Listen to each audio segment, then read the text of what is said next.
Sports News.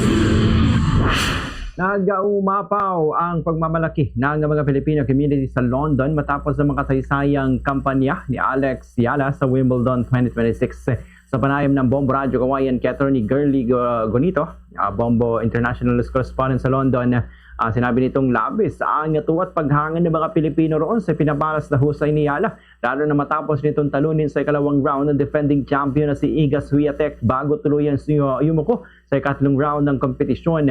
Ayon kay Attorney Gonito, itinuturing ng Filipino community na isang makasaysayang tagumpay ang naabot ni Yala dahil sa kauna-unahan nitong Pilipino na karating sa ganitong yugto ng Wimbledon na kinikilalang isa sa pinakamalaki at pinakaprestigyosong tennis tournament sa buong mundo. Anya, bagamat maraming Pilipino ang naisa ng manood ng personal, hindi ito nagawa ng karamihan dahil sa napakamahal na tiket at sa limitadong booking na karaniwang nauubos 2 taon bago pa man magsimula ang torneo. Dahil dito, sa pamamagitan na lamang ng live streaming at social media nila sinubaybayan ang bawat laban ng Filipina Tennis Star. Sinabi rin ni Atty. Gonito na mas lalo pang humanga ang Filipino community kay Yala dahil sa kanyang pagiging mapagpakumbaba sa kabila ng sunod-sunod na tagumpay sa international tennis.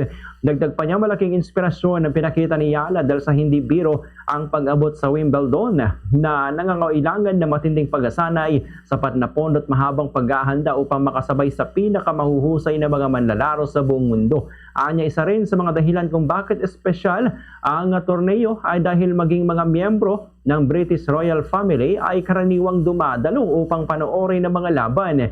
Samantala, nakatakda namang muling sumabak si Yala sa sunod niyang laban ngayong Lunes kontra naman sa pambato ng Italy, kung saan umaasa ang Filipino community sa London na may pagpapatuloy nito ang kanyang kahangahangang kampanya. Ayon kay Atty. Gonito, lalo silang naging kumpiyansa matapos marinig ang naging pahayag ni Yala sa panayam na mas lalo siyang ginaganahang maglaro sa tuwing nararamdaman niya ang suporta ng mga Pilipino. Sa huli nanawagan si Atty. Gonito sa publiko na patuloy na suportahan si Alex Yala at iba pang atletang Pilipino na nagbibigay ng karangalan sa bansa sa pandaigdigang entablado. Ganitong bahagi ng pahayag ni Bombo International News Correspondent Atty. Girly Gonito. Kaming nagulat, no, dahil sa third round na talo niya yung champion na si Iga, Polish tennis player. Yun ay pinagkakaguluhan talaga ng mga Pilipino dito at proud na proud kami dito sa London para sa kanya. Talagang nakaka-proud, no, dahil sigawan talaga sila nung third round. Na-shock din ako dahil talagang ano siya, breaking the record dahil wala pa daw na Pilipino talagang nanalo ng ganyan naabot niya.